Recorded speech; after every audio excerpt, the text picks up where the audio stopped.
one of the things that really disturbs me about what people do to children is the intent, the deep spiritual harm.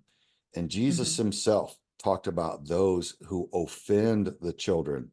And it's the whole scripture about the millstone. It's better to have a millstone tied around your neck than and thrown into the sea than to offend one of these little ones. I did a word search. I was looking up the meaning of the word offend, and it means to cause bitterness and resentment in.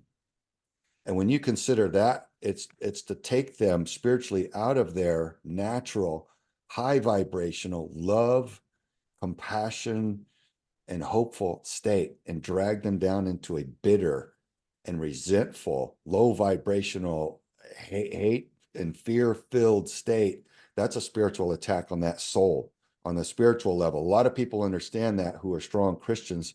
A lot of regular Americans that may not be educated on that, that may sound foreign to them. But if you just realize it's to take someone who's loving and compassionate and hopeful and to destroy that in them and cause them to be broken. And so many times they grow up to become abusers themselves. So it's a multiplication factor. It's so ugly and so nasty. But, they use tech in addition to all the other methods. There's so much technology that is being aimed to undermine our children and their path and their lives and their understanding. What do you see there on the tech side, Laura?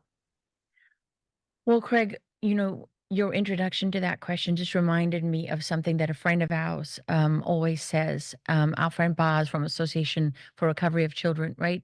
He said to me once that trafficking is how you murder a child without killing them.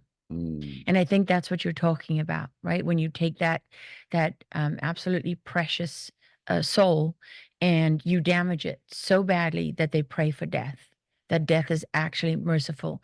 And the only thing that gives me any kind of comfort is knowing that they are then in the hands of their father and hopefully, and in a much better place where their suffering where they cannot be tormented anymore by something that is just absolute pure evil.